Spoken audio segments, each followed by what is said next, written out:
Kata syekhnya, kira-kira menurut kau apa sebabnya? Dia bilang, demi Allah Syekh, saya yakin doa ibu saya. Pada saat saya masuk ke ruangan ibu saya bawa makanan, saya enggak ceritakan permasalahan saya. Tapi saking gembiranya ibu saya mengatakan, semoga Allah mudahkan urusanmu nak, semoga kau selamat dari mara bahaya. Saya yakin karena itu tiba-tiba saya ditelepon. Seorang salaf dinukil kisahnya, masuk di kancah jihad, berperang. Pada saat dia terkepung dengan prajurit-prajuritnya, kebetulan dia panglima perang, maka dia mengatakan, Allahu Akbar, kemenangan sudah datang. Maka prajuritnya berpikir, betul mungkin bala tentara datang.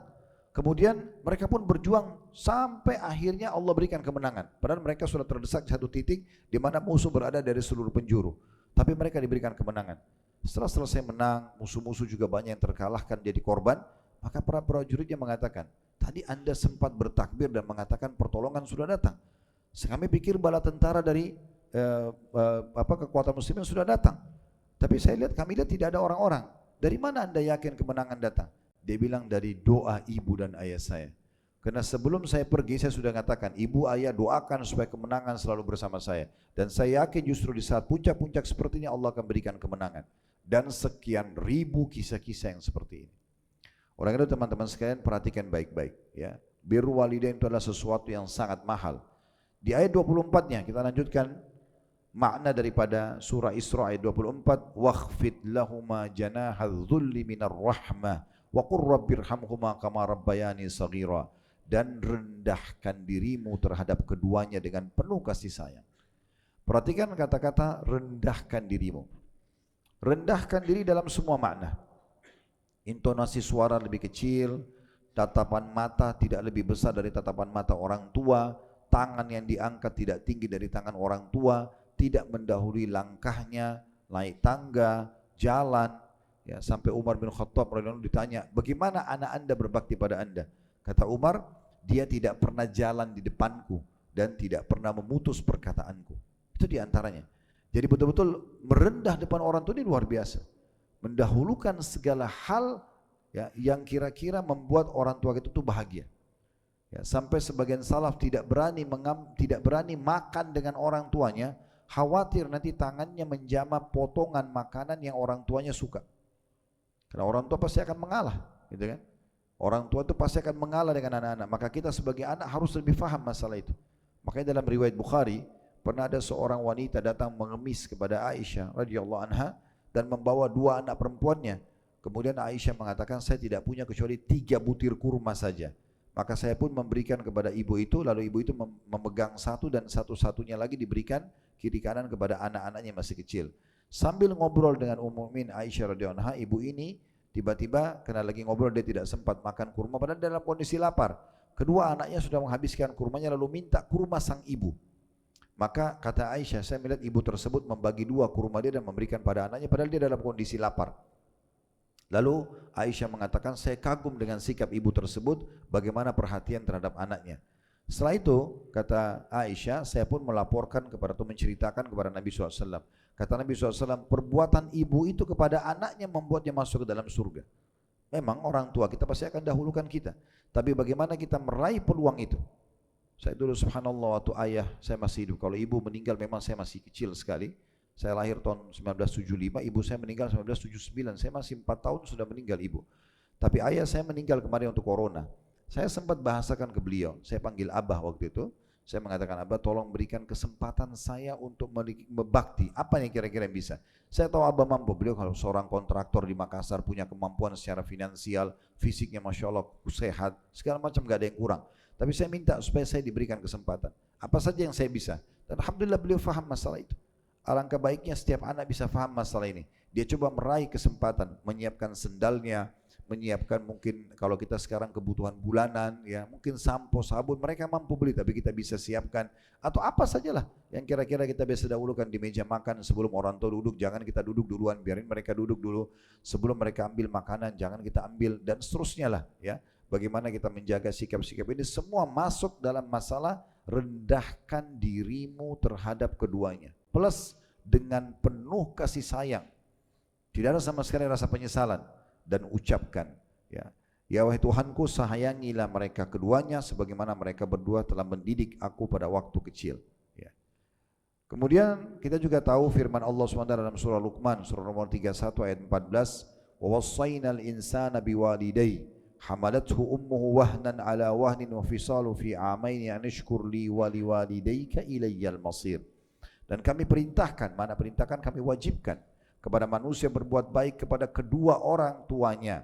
Ibunya telah mengandungnya dalam keadaan lemah yang bertambah dan menyapinya dalam 2 tahun, menyusui dan merawatnya.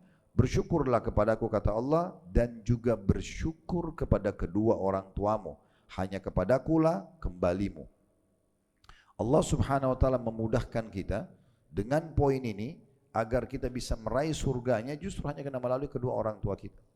Ya. Sampai seorang salaf pernah menangis luar biasa ya pada saat ibunya atau ayahnya meninggal, salah satunya gitu. Ya. Kemudian dia menangis. Ya. Waktu ditanya, kenapa anda menangis?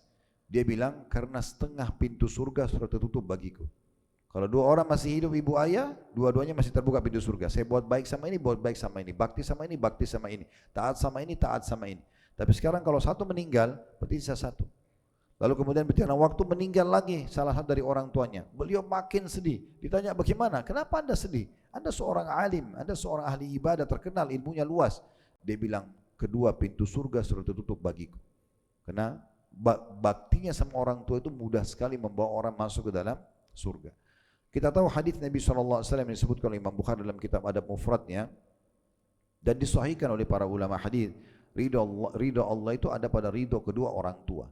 Ridho Allah berarti Allah mau dan siap untuk memberikan dan memenuhi semua kebutuhan kita ya dengan cara kita mencari ridho orang tua kita.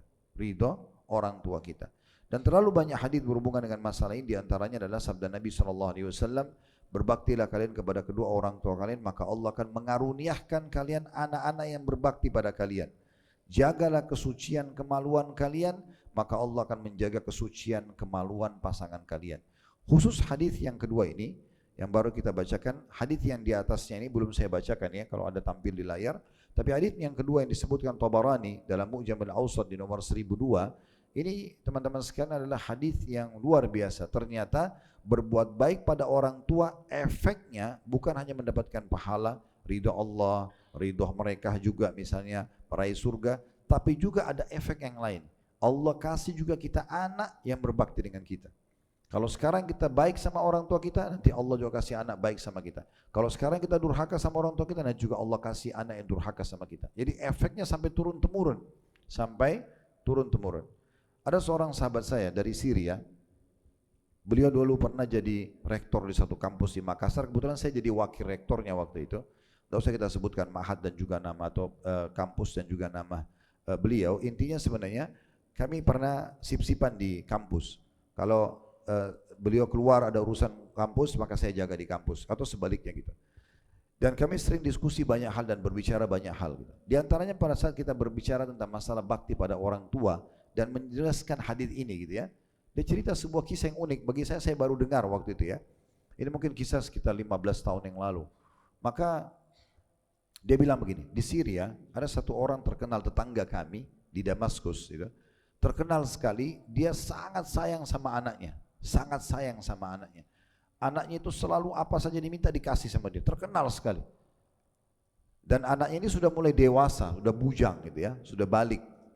Satu waktu dia bilang lagi jalan di pasar, di keramaian orang-orang di perkampungan di kota itu atau di RT itulah ya, atau di RW atau di kelurahan itu, lagi ramai sekali orang, tetangga-tetangga semuanya.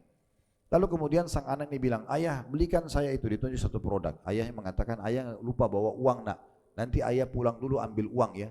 Terjadi satu kejadian unik, sang anak ini tiba-tiba memukul ayahnya. Sampai ayahnya jatuh ke tanah gitu.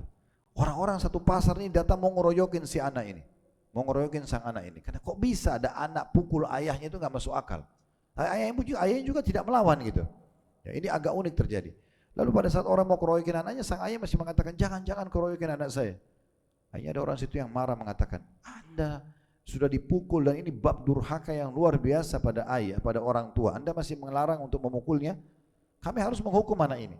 Maka sang ayah mengucapkan kata-kata berhubungan dengan hadis ini. Dia bilang apa? Saya tiba-tiba teringat, dulu waktu saya bujang seperti dia, saya pernah jalan sama ayah saya di pasar ini, saya pernah pukul ayah saya di tempat ini. Allah Azza wa Jalla berikan, datangkan hukuman yang sama kepada dia. Jadi kalau kita bakti pada orang tua kita sekarang, Allah kasih anak bakti sama kita, dan luar biasa bahagianya orang tua kalau punya anak yang bakti.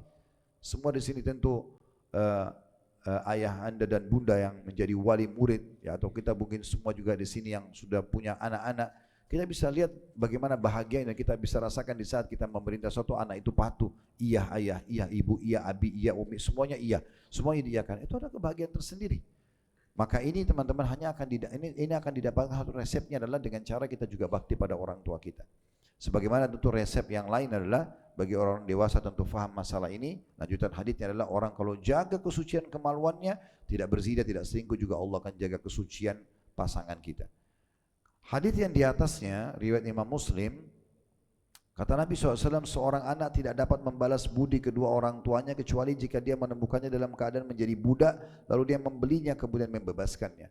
Tentu hadis ini di masa kita sekarang tidak ada perbudakan, tapi di masa dulu ada perbudakan. Perbudakan disebabkan karena dua, dari peperangan, tawanan perang, atau orang yang dirampok pinggir jalan lalu kemudian diambil hartanya lalu dijual di pasar budak. Ini harusnya ya dibebaskan baru bisa bebas menjadi seperti manusia biasa. Islam datang mengatur itu. Di antaranya banyak ayat mengatakan fakku raqabah, tahrir raqabah, bebasin budak, ya, dan banyak sekali hukum-hukum yang berhubungan dengan masalah ini.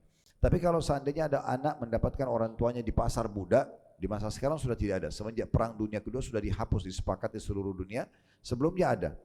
Nah, kalau ada di pasar budak lalu kita beli, maka itu termasuk pintu bakti, walaupun belum menggugurkan semua bakti. Hadits yang masyhur riwayat Bukhari Muslim selanjutnya Ibnu Mas'ud radhiyallahu anhu berkata, aku menanyakan kepada Nabi SAW tentang amal apa yang paling Allah cintai, paling besar pahalanya, ya paling cepat membersihkan dosa-dosa, paling cepat meninggikan derajat di surga. Ya. Maka Nabi SAW mengatakan sholat pada waktunya, azan sholat, gak ada aktivitas yang lain. Dan kalau kita bisa menggabungkan tiga hal ini dalam sholat, maka kita sudah khusyuk. Tepat waktu, azan langsung sholat, tepat gerakan, dan juga tepat bacaan yang diajarkan oleh Nabi SAW. Ini namanya khusyuk. Kemudian ditanya lagi, lalu amalan apa lagi? Kata Nabi SAW, berbakti kepada kedua orang tua. Setelah sholat, orang tua. Ya. Ini di Ramadan seperti apalagi akhir-akhir ini banyak orang yang mudik biasanya ya. Ini orang mudik pulang ke kampung, orang tuanya di kampung ya. Ini perlu kita ingatkan sekaligus sedikit ya, mutiara tambahan ilmu di sini. Karena banyak orang yang pada saat dia pulang, ibunya sama ayahnya sudah nunggu di kampung karena sudah sekian tahun pergi Jakarta kerja misalnya, ingin mendengarkan ceritanya, ingin duduk bercerita, ingin melepaskan rindu, tapi anak-anak ini malah ketemu sama orang tuanya 5-10 menit, habis itu pergi sama teman-temannya dan meninggalkan orang tuanya, ibu ayahnya nanti malam baru pulang ke rumah. Ini semua bisa masuk dalam bab durhaka. Harusnya waktu buat teman-teman itu adalah sebagian kecil, sisanya untuk kedua orang tua kita. Ini penting untuk digarisbawahi. Kemudian aku bertanya lagi, ya, apa lagi setelah itu? Setelah sholat tepat waktu, setelah berbakti sama orang tua, maka dijadikan yang ketiga, kata Nabi SAW, adalah jihad di jalan Allah. Berperang di jalan Allah pun belum bisa menyamai riwayat atau kegiatan seseorang untuk bakti pada orang tuanya.